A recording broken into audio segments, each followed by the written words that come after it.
Meus amados, então nós vamos abrir a palavra de Deus para o nosso ensino nesta noite. E nós vamos ler Apocalipse capítulo 13, todo o capítulo 13. Apocalipse capítulo 13.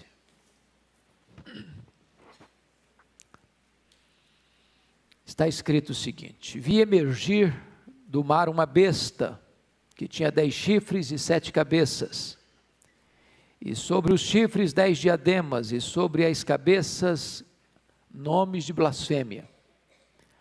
A besta que vi era semelhante a leopardo, com pés como de urso e boca como de leão. E deu-lhe o dragão o seu poder, o seu trono e grande autoridade.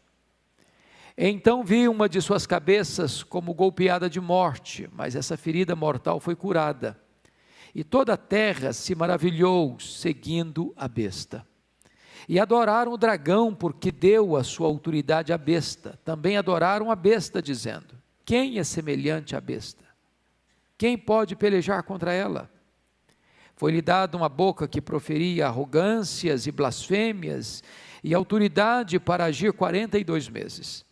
E abriu a boca em blasfêmias contra Deus, para lhe difamar o nome e difamar o tabernáculo, a saber, os que habitam no céu. Foi-lhe dado também que pelejasse contra os santos e os vencesse. Deu-se-lhe ainda autoridade sobre cada tribo, povo, língua e nação. E adorá-lo-ão todos os que habitam sobre a terra, aqueles cujos nomes não foram escritos no livro da vida do Cordeiro, que foi morto desde a fundação do mundo. Se alguém tem ouvidos, ouça. Se alguém leva para cativeiro vai. Se alguém matar a espada, necessário é que seja morto a espada. Aqui está a perseverança e a fidelidade dos santos. Vi ainda outra besta emergir da terra. Possuía 2 chifres, parecendo cordeiro, mas falava como dragão. Exerce toda a autoridade da primeira besta na sua presença. Faz com que a terra e os seus habitantes adorem a primeira besta, cuja ferida mortal foi curada.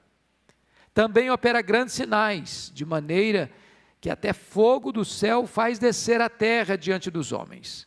Seduz os que habitam sobre a terra, por causa dos sinais que lhe foi dado executar diante da besta, dizendo aos que habitam sobre a terra que façam uma imagem à besta, àquela que ferida a espada sobreviveu. E lhe foi dado comunicar fôlego à imagem da besta, para que não só a imagem falasse, como ainda fizesse morrer quantos não adorassem a imagem da besta.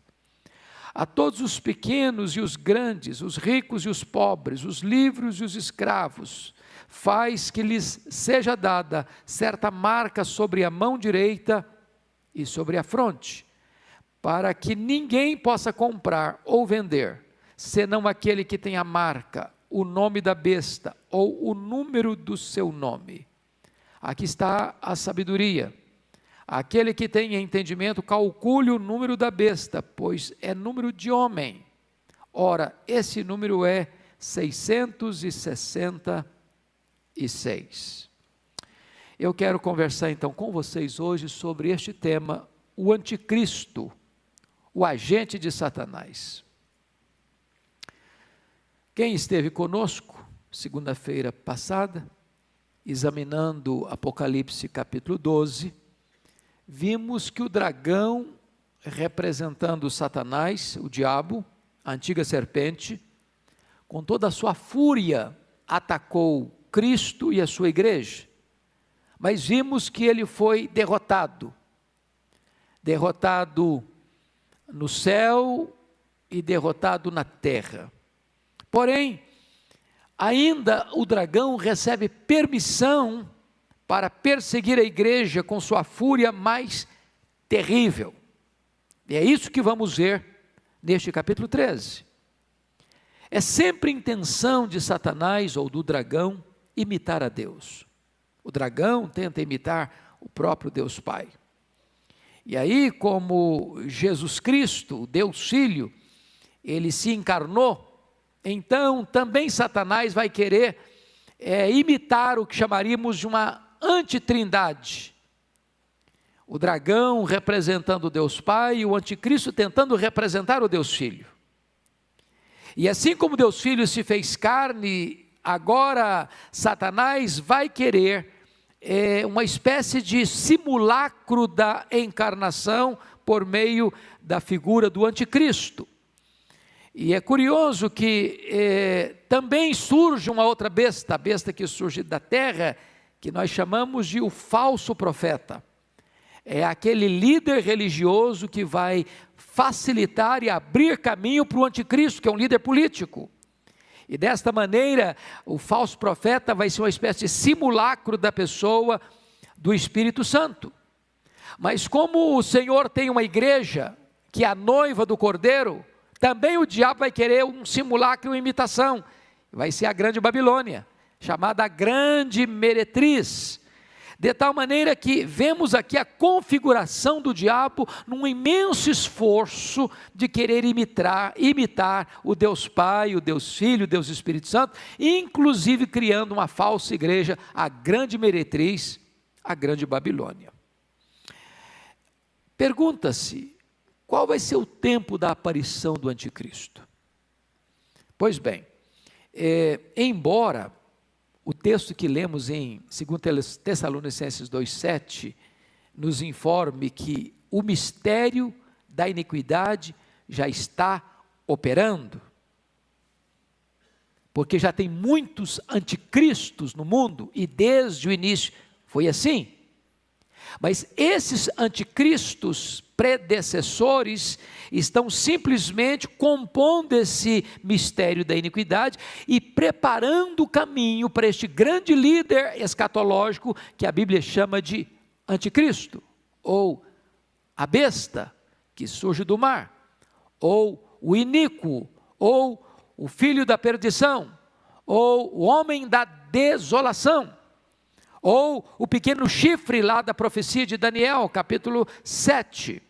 Mas quando a Bíblia vai circunstanciar a chegada desse personagem chamado de anticristo, ela nos dá 4 pistas. Primeiro, Paulo diz aqui em 2 Tessalonicenses 2,3, que vai ser no período da apostasia. Sempre houve apostasia. Mas Paulo fala de uma apostasia que tem um artigo definido, é a apostasia. Juntamente com a apostasia surge o homem da iniquidade. Então vai ser um período de grande apostasia, como nunca foi vista. Segundo, de acordo com Mateus 24, 21 e 22, no sermão profético de Jesus Cristo, vai ser também no período chamado de a grande tribulação. Terceiro, vai ser também no período em que vai haver a revelação do homem da iniquidade. Nesse período da apostasia, surge o homem da iniquidade. Vale dizer que homem da iniquidade, em 2 Tessalonicenses 2,3, a palavra iniquidade aí é anomia no grego. Ou seja, ele vai ser um homem sem lei.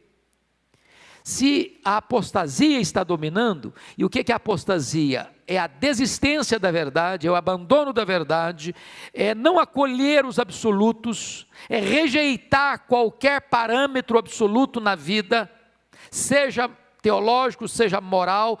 Então notem vocês que o anticristo vem exatamente nesse lastro, vem exatamente com essa bandeira, já que o mundo não quer absolutos, o mundo está rendido ao relativismo, é terreno próprio para ele chegar, ele será o homem da iniquidade, o homem sem lei. E finalmente, esse período é chamado de o pouco tempo de Satanás. Pois bem, vamos analisar agora as várias facetas do anticristo. Eu quero trabalhar essa questão da contextualização melhor para a gente entrar na exposição de Apocalipse capítulo 13. No livro de Daniel, capítulo 7, fala também desse personagem. E esse personagem é retratado como a figura de 4 feras: o leão, o urso, o leopardo e outro animal terrível, que a Bíblia não menciona por nome, trazendo a ideia de que esse personagem chamado anticristo vai incorporar nele mesmo toda a fúria, todo o poder e toda a destruição dos grandes impérios daquela época: o Império Babilônio, o Império Medo-Persa, o Império Greco-Romano o greco-macedônio e o Império Romano. Então, essa mesma imagem é apresentada em Apocalipse capítulo 13. Este homem vai configurar nele mesmo o poder e a fúria dos grandes impérios megalomaníacos e terríveis impérios do passado. Ele vai ser chamado de o pequeno chifre, e está escrito em Daniel 7:21, eu olhava e eis que este chifre fazia guerra contra os santos e prevalecia contra eles. O anticristo vai fazer guerra contra o povo de Deus e vai prevalecer contra o povo de Deus, no sentido de levá-lo à morte, não à apostasia. Nesse sentido ele prevalece.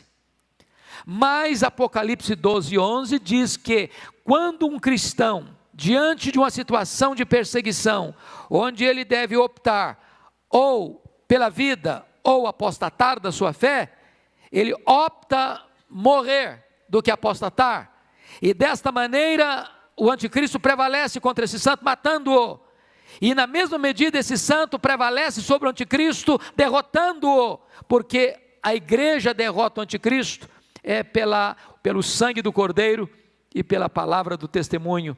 Mesmo em face da própria morte, não amaram a sua própria vida. Pois bem, queridos irmãos, ainda Daniel 7:25 diz que o anticristo proferirá palavras contra o Altíssimo, magoará os santos do Altíssimo, cuidará de mudar os tempos e a lei, e os santos lhe serão entregues nas mãos. Vai ser um tempo de terrível perseguição. Quando você vai para o ensino de Jesus em Mateus 24, versículos 15 a 28, Jesus faz uma introdução do anticristo na figura de Tito Vespasiano. Se você começar a ler Mateus 24, no sermão profético, você vai perceber que Jesus está falando da invasão de Jerusalém no ano 70. Mas ele faz essa introdução para levar você a uma análise mais profunda e mais longínqua da figura do anticristo. Da figura do anticristo. Da mesma maneira que o ataque a Jerusalém no ano 70, por Tito Vespasiano, entrando, destruindo, arruinando, queimando, massacrando, matando, e de uma forma tão avassaladora, vai ser desta maneira que este maior inimigo, ou mais terrível inimigo da igreja, vai atacar os santos, né? E agora você pode olhar comigo qual é a descrição que João faz. Aliás, preste bem atenção nisso. Dos escritores bíblicos, o único que chama esse personagem de anticristo, o anticristo, é o apóstolo João, e não em Apocalipse, mas nas suas epístolas. Daniel não o chamou de anticristo, Jesus não o chamou de anticristo, Paulo não o chamou de anticristo, quem o chama de anticristo é o apóstolo João. E o apóstolo João vai dizer que já saíram muitos anticristos por aí. O mundo está cheio deles. Por que significa a palavra anticristo? Anticristo pode ser tanto um Cristo substituto, como um opositor a Cristo. Esse prefixo anti pode significar um substituto, um outro Cristo, ou um opositor ferrenho de Cristo. Então, na verdade, há muitos anticristos. Todo aquele que nega que Jesus Cristo é em carne, esse é o anticristo. Em outras palavras, por que João está dizendo isso? Se vocês se lembram, no final do primeiro século, quando João escreveu o seu evangelho, as suas 3 cartas e o Apocalipse, estava dominando o mundo o pensamento grego. Vocês sabem disso. Roma dominou o mundo politicamente, mas Roma não conseguiu dobrar o mundo do ponto de vista filosófico. A filosofia grega, o pensamento grego, a língua grega dominava o mundo. Qual era o problema do pensamento grego? O pensamento grego era dominado pelo dualismo. Matéria má, espírito bom. Então, para os gregos, era impossível você afirmar que Jesus Cristo tinha um corpo físico, que ele tinha se encarnado, porque se a matéria era má, Jesus Cristo não podia ser Deus, e homem ao mesmo tempo, porque não podia ser bom se ele tinha um corpo e a matéria é má. Então eles negavam a encarnação. E aí João vai dizer que todo aquele que nega que Jesus Cristo veio em carne, esse é o anticristo. Ele nega a divindade de Cristo, ele nega a perfeita humanidade de Cristo, ele nega Cristo. Então João vai tratar dessa questão desse anticristo, que muitos já saíram, mas ele vai falar de uma última hora, onde vem um personagem chamado de o anticristo. Como é que Paulo chama esse indivíduo? Como é que Paulo descreve esse indivíduo? No texto que nós lemos, Paulo vai dizer que o anticristo surgirá na grande apostasia. Você acha que está tendo apostasia hoje? Você já poderia caracterizar o mundo hoje como um período de apostasia? Pense comigo. Pense comigo. Se você olha para o berço do protestantismo, que é a Europa, praticamente a Europa toda hoje apostatou. Praticamente. A Europa hoje é um continente pós-cristão. Se você para perceber que o Ocidente é evangelizado a partir da Europa vem para a América do Norte. Hoje, boa parte das igrejas históricas da América do Norte já também estão se apostatando. O liberalismo entrou. Os seminários tomados pelos liberais, não se acredita mais na Bíblia. As denominações históricas hoje estão perdendo membros ano após ano, ano após ano, ano após ano. Se você olha para a América do Sul, você vai encontrar tanto o liberalismo de um lado, quanto o sincretismo religioso do outro.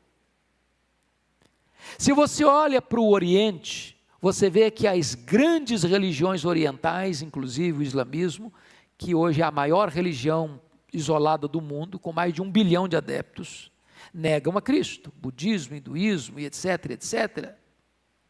As seitas entrando. Quando você olha todo esse panorama, você pode dizer, não, nós chegamos a esse período de apostasia. E Paulo vai dizer que esse anticristo não é uma instituição, não é um governo geral, é uma pessoa. E diz o versículo 4 que ele vai ser objeto de adoração, que ele vai se assentar na casa de Deus como se fosse Deus, exigindo adoração como se fosse o próprio Deus.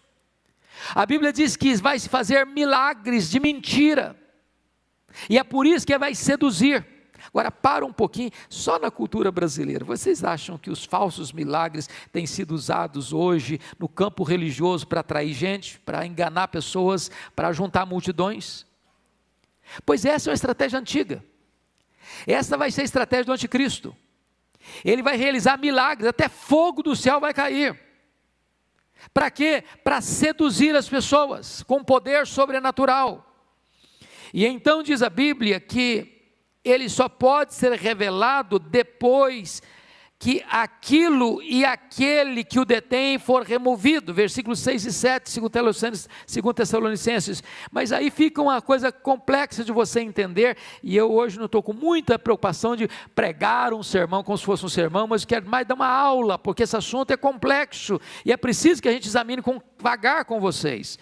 Então veja bem, o que Paulo está querendo dizer com isso? Lá em 2 Tessalonicenses capítulo 2, preste atenção lá comigo. Versículo de número 6, ele diz assim, e agora sabeis o que o detém. Mas no verso 7, ele muda a figura e diz o seguinte, com efeito o mistério da iniquidade opera e aguarda somente que seja afastado aquele que agora o detém. Então ele diz de o que o detém e aquele que o detém. Pergunta, o que detém o anticristo? Quem é aquele que hoje está detendo o anticristo? Por que ele não se manifestou ainda? Então vamos parar um pouquinho para pensar. Ele vai ser o homem da iniquidade. O que é iniquidade? Anomia, o homem sem lei. Então, a maioria dos estudiosos entende que o que o detém é a lei. Você vive no Brasil, o que nós temos no Brasil? Uma Constituição, não é isso? Nós somos regidos por essa Constituição. Tem normas, tem regras, tem leis, tem parâmetros. Se um governante quebrar, ele se torna culpado. Se um cidadão comum quebrar, ele se torna culpado. Ele vai ser julgado de acordo com os parâmetros, com as leis prescritas ali. E o que é aquele que o detém? É o governo institucionalizado. Não importa o regime de governo. Existe um governo, existe norma, existe lei, existe parâmetros. O que o texto está dizendo é que quando o anticristo vier, ele vem como um líder mundial. Ele entra exatamente nesse veio do relativismo, ele entra exatamente nesse veio onde as pessoas não querem regras, não querem normas, não querem leis, não querem parâmetros, não querem absolutos. E ele chega exatamente nessa conjuntura para oferecer ao mundo que está caótico um tempo de paz e prosperidade.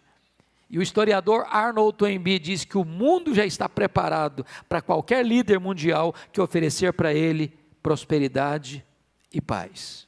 O cenário está pronto. Então, dito isso, meus irmãos, é preciso ainda dizer o seguinte, que esse anticristo vai ser derrotado fragorosamente, com o sopro da boca do Senhor Jesus Cristo, na sua manifestação, na sua gloriosa vinda. Então, assim como nós estudamos na segunda-feira passada, que o dragão foi derrotado no céu e na terra, também o anticristo será derrotado diretamente pelo Senhor Jesus. Preste atenção, a derrota do anticristo não vai ser pela igreja. Quem vai derrotar o anticristo é o Senhor Jesus. Nós vamos vencê-lo, no sentido de que nós venceremos o dragão pelo sangue do Cordeiro e pela palavra do testemunho, mas ele vai ser liquidado quando Jesus vier na sua glória e vai matá-lo com o sopro da sua boca. E o que vai acontecer? Apocalipse 19:20 diz que ele vai ser lançado no lago do fogo. E diz Apocalipse 20:10 que o diabo, o anticristo e o falso profeta vão ser atormentados nesse lago de fogo de dia e de noite pelos séculos dos séculos. Então nós estamos tratando de um inimigo feroz, mas o inimigo já está com a sua sentença lavrada, ele já está derrotado. A vitória é nossa em Cristo Jesus. Dito isso, amados irmãos, agora vamos entrar, desculpem dessa longa introdução, vamos entrar em Apocalipse capítulo 13. Vamos ver a descrição do anticristo. Primeiro, olha aí comigo o versículo 1. Vi emergir do mar uma besta, que tinha 10 chifres, 7 cabeças, sobre os chifres 10 diademas, e sobre as cabeças nomes de blasfêmios. O que significa vi emergir do mar? O que significa isso? A Bíblia interpreta a Bíblia, então lá em Apocalipse 17:5 está escrito o seguinte, olha aí comigo.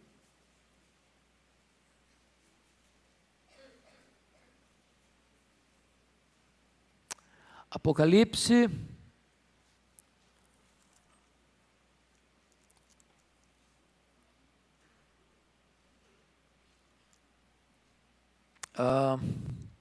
deixa eu ver, é 15, não é 5 não, Apocalipse 17:15, falou-me ainda, as águas que viste, onde a meretriz está assentada, são povos, multidões, nações e línguas. Quando diz que esse anticristo vai ser uma besta que vai emergir do mar, está significando o seguinte, ele vai emergir do caos, da confusão, do burburinho, das tormentas das nações e dos povos. É nessa conjuntura de caos político, de caos econômico, de caos social, de caos moral, de caos religioso, de apostasia, é nessa conjuntura que ele se levanta e que ele se desponta. Então vai ser um momento de convulsões naturais, de acordo com Jesus lá no Sermão do Monte, terremotos, epidemias e fomes. Vai ser um momento de convulsão social, de guerras e rumores de guerras. Surgirá num tempo de profunda inquietação religiosa, ele vai brotar no período da apostasia, e ele vem para quê? Vem para oferecer ao mundo a solução, paz, paz, paz, paz. Então vai ser um líder carismático, ele vai ser um homem de uma capacidade incrível, de realizar prodígios incríveis, de fazer façanhas incríveis, E ele vai atrair gente do mundo inteiro para ficar seduzido pelo seu poder, pela sua força e pela sua capacidade de fazer coisas extraordinárias. Segundo lugar, ele incorpora, olha comigo 13:2 agora. Ele incorpora todo o poder, força e crueldade dos grandes impérios do passado. A besta que via era semelhante a leopardo, com pés como de urso e boca como de leão, e deu-lhe o dragão o seu poder e o seu trono e grande autoridade. Se você para perceber esses animais, são os animais lá de Daniel, capítulo 7. Esses animais representam esses grandes impérios que dominaram o mundo: Babilônia, Medo-Persa, Greco-Macedônia e Roma. Então, se você pensa num império que tem poder, que tem força, agora pense comigo, todos os impérios juntos. Agora pense comigo em todos os impérios juntos, incorporando num único homem, num único líder. E pensem mais, que esse líder não tem apenas toda a força desses impérios políticos, mas tem a própria força e autoridade de Satanás, que lhe é concedida. Então ele vai ser um líder incomum, ele incorpora todo o poder desses impérios anticristãos. Mas mais ainda, em terceiro lugar, ele agirá no poder de Satanás. Olha comigo o versículo 4. E adorarão o dragão, porque deu a sua autoridade à besta. Também adoraram o dragão, porque deu a sua autoridade à besta. E também adoraram a besta, dizendo: quem é semelhante à besta? Quem pode pelejar contra ela? Preste bem atenção nisso aqui.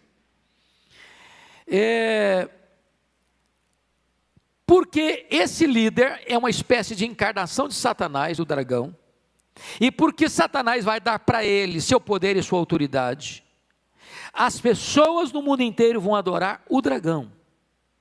Irmãos, nós estamos vivendo uma época de reavivamento satânico. Nenhuma religião cresce mais no mundo hoje do que o satanismo. Hoje as pessoas não têm mais constrangimento dizendo: eu adoro a Satanás, e dispor isso em praça pública. Então essa época vai ser uma época em que o diabo vai ser adorado abertamente, e as pessoas vão adorar o próprio anticristo, a própria besta, com uma grande pergunta: quem poderá pelejar contra ela? Olha o versículo 4, quem é semelhante à besta e quem pode pelejar contra ela? Ou seja, ele é um líder singular e ele parece ser um líder imbatível. Essa vai ser a grande opinião das pessoas no mundo inteiro.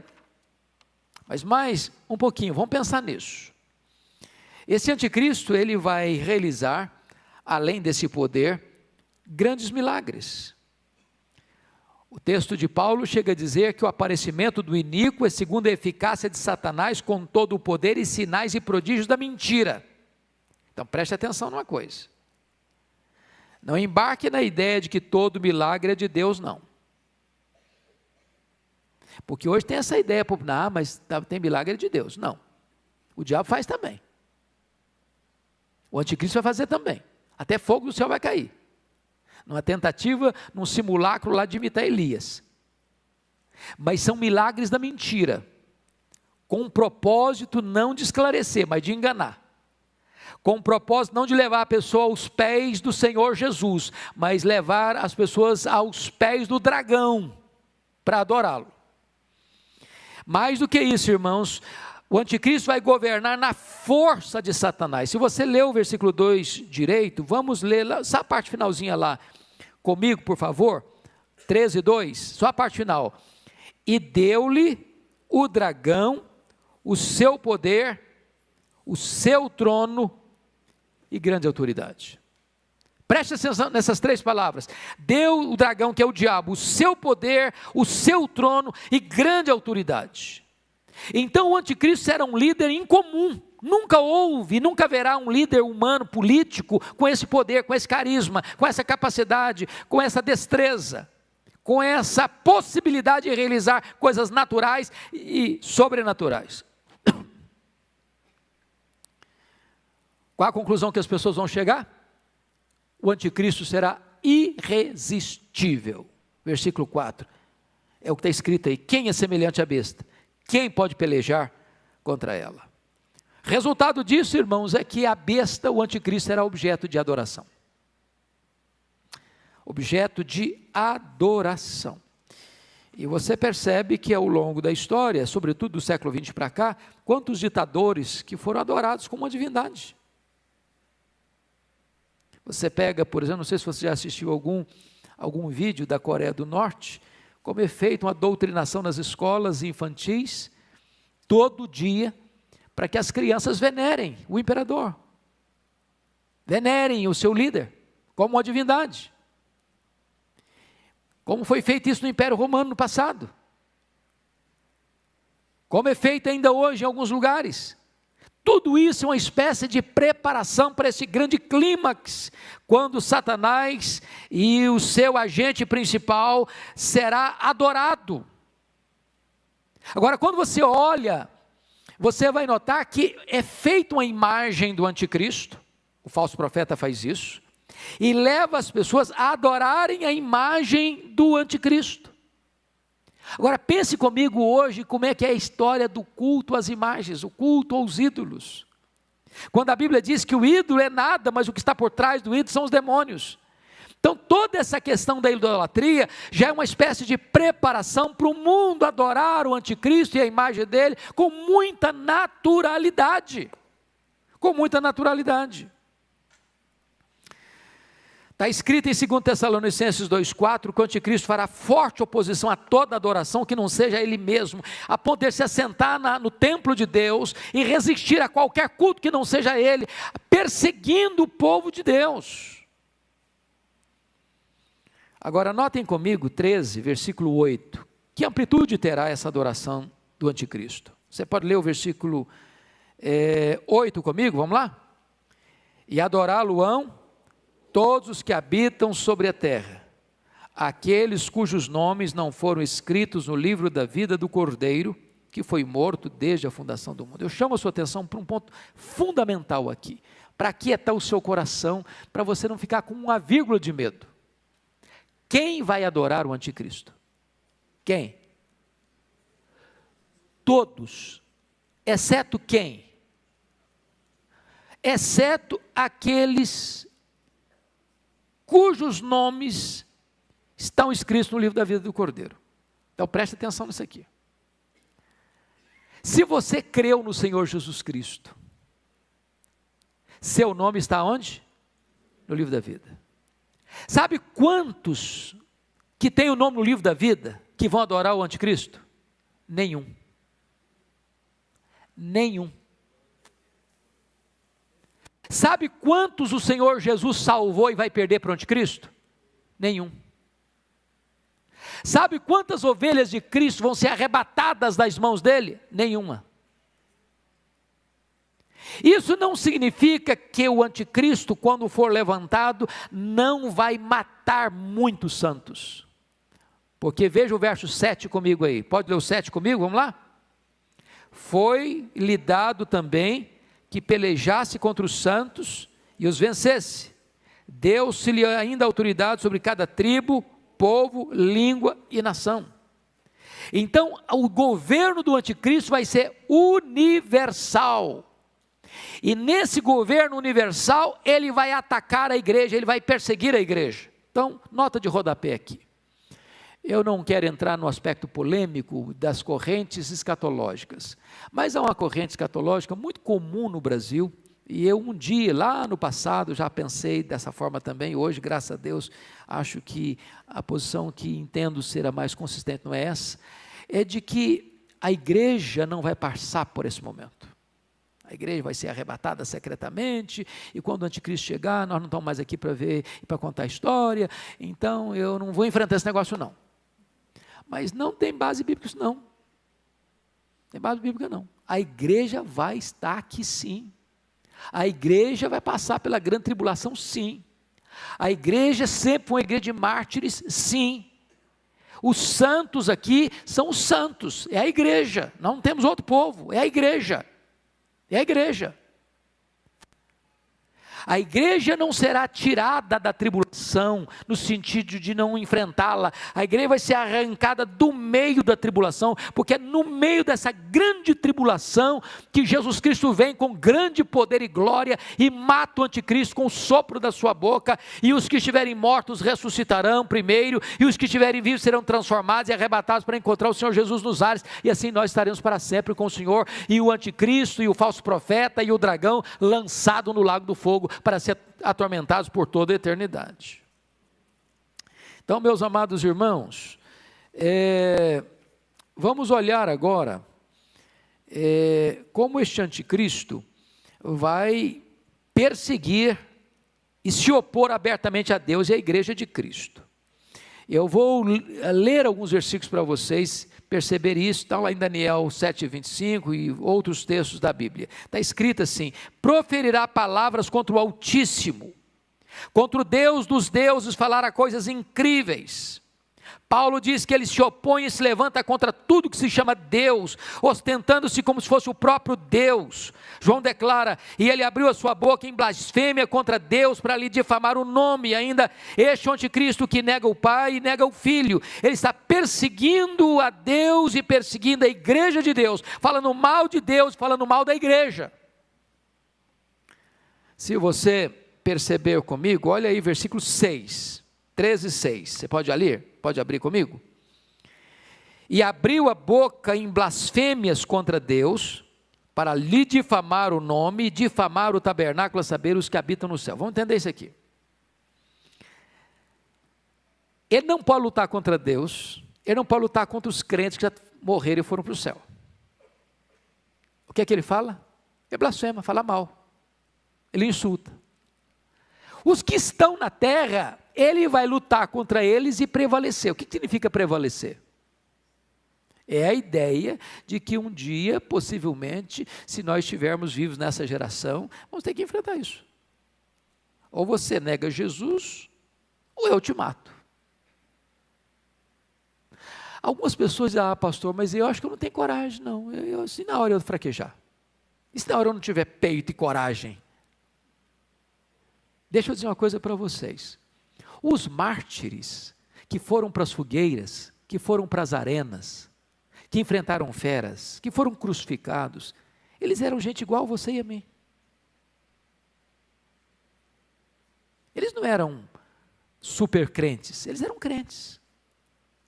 Se Deus permitir que a nossa geração enfrente uma situação dessa, Ele mesmo nos capacitará para enfrentar, irmãos. É óbvio. Essa força não vem de dentro, essa força vem de cima. Essa força não vem da terra, vem do céu, não vem do homem, vem de Deus.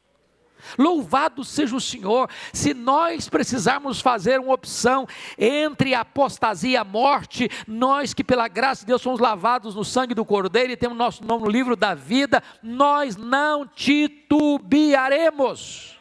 Agora, os crentes nominais não vão aguentar. Sabe o que é crente nominal? É o crente que é membro da igreja, mas nunca nasceu de novo. É o crente que tem nome de crente, tem o nome no rol da igreja, mas ele nunca teve uma experiência de conversão, de novo nascimento. O nome dele está no rol da igreja, mas não está no livro da vida. Esse não vai aguentar, esse vai apostatar, esse vai abandonar, esse vai adorar o anticristo. Esse vai fugir da morte. Esse vai se render ao dragão e ao seu enviado. Agora notem vocês, e eu quero concluir aqui, a manifestação do anticristo. Hoje ele está presente nos seus precursores. Há muitos anticristos. Se você me pergunta se o anticristo já está aqui, eu não posso afirmar. E penso que aquele que afirmar corre um grande risco. Porque se ele é um homem, e se ele já está presente, eu estou marcando a segunda vinda de Cristo. E marcar a segunda vinda de Cristo é uma tolice. Toda pessoa que marcou, fracassou. O que nós podemos afirmar, e Paulo já afirmava no primeiro século, é que o espírito da iniquidade já opera. Que os anticristos estão por aí. E todos eles são precursores deste o anticristo. E o anticristo virá quando? No período de apostasia, da grande tribulação e do pouco tempo de Satanás. Quando ele se levantar, então de fato será esse tempo de anarquia, de apostasia, sem lei, quando ele vai se apresentar como alguém para reunir tudo e todos à sua volta. Muito bem, qual é o seu número? Está escrito aí, capítulo 13, versículo 18. Eu quero ir para o finalzinho agora. Ora, o seu número é 666. O que significa isso? É claro que ao longo da história muita gente pensou muita coisa sobre esse número. Lá no primeiro século, todo mundo tinha certeza que era o Nero. Depois que o Nero morreu, eles pensaram que o anticristo seria o Nero redivivo. É por isso que quando Domiciano assumiu o governo em 81, ele foi chamado de segundo Nero. Depois, na Idade Média, nos reformadores, nas confissões reformadas do século XVI e XVII, todos pensaram unanimemente que o anticristo era o Papa. E fizeram até algumas análises muito curiosas, porque se você botar Vicarius Filii Dei em algarismos romanos, dá exatamente 666. Então os reformadores todos disseram, não, o anticristo é o Papa, e eles tinham motivos. Por que eles tinham motivos? Pensem comigo. O papado historicamente começou em 607, com Bonifácio III. Pega comigo que a reforma aconteceu em 1517, certo? Então nós estamos falando aí de praticamente 1000 anos, de apostasia, de desvio da verdade, de opressão à igreja, de massacre aos cristãos. É claro, se você tem 1000 anos nas suas costas, numa liderança dessa forma, talvez você subscrevesse a mesma ideia. Hoje alguém pensa que o anticristo foi o Hitler, outro pensa que foi o Mussolini. O certo é que a única evidência que nós temos que o número dele é número de homem, e é 666. O que significa isso? Penso eu que a melhor interpretação é que o tríplice 6 é o tríplice imperfeito, porque o 6 é o número que não chegou à perfeição, o número 7. Se ele é o tríplice 6, ele é a completude da imperfeição, da iniquidade, da maldade, da crueldade, da violência. Como todo o livro de Apocalipse é um livro altamente simbológico e enigmático no que tange aos seus símbolos e figuras, João certamente está querendo dizer que o anticristo vai reunir em si a plenitude da imperfeição, da iniquidade, da violência e da maldade. Esse vai ser o anticristo. Eu quero concluir então dizendo para você que a limitação dele, ele tem limitação quanto ao poder. Ele não pode tudo, ele não faz tudo. Sabe por quê? Que ele vai pelejar contra os santos e os vencer, exceto aqueles que têm o nome escrito no livro da vida. Então, contra os crentes verdadeiros, ele não vai poder fazer nada, a não ser matá-los. Mas matar um crente não é derrotar um crente. Louvado seja Deus. O crente tinha uma coisa tão maravilhosa que mesmo morrendo ele vence. Mesmo morrendo ele vence. Então os que já estão no céu não podem fazer nada, ele só blasfema, só fala mal. Os que estiverem na terra, ele vai perseguir e talvez vai matar, mas quando o crente morrer, vai vencê-lo. Então ele é limitado quanto ao poder. Mas ainda, finalmente, sua destruição será o quê? Total. A sua destruição será total. Eu só chamo a sua atenção para nós lermos 4 textos para encerrar. O primeiro texto é 2 Tessalonicenses 2,8. Quando o Senhor Jesus Cristo, com o sopro da sua boca, destruirá o anticristo, ou o homem da iniquidade, pela manifestação da sua vinda. A ideia aqui é de aniquilar, é de destruir, não de desfazer, mas de tirar todo o poder, toda a força, toda a autoridade, todo o domínio e despojá-lo de completa a capacidade dele, dizendo: agora você está derrotado, agora você está destruído, agora você está liquidado, agora você vai ser lançado no lago do fogo. É isso que Jesus vai fazer com ele na sua segunda vinda. Segundo texto, que eu gostaria que você pudesse entender, é Daniel 7,26, Jesus vai tirar o domínio do anticristo para o destruir e o consumir até o fim, está escrito lá. O consumir e o destruir até o fim, não é uma vitória parcial, é uma vitória completa. Terceiro, Cristo, 1 Coríntios 15:24, está escrito que Cristo colocará todos os seus inimigos debaixo dos seus pés. Louvado seja Deus.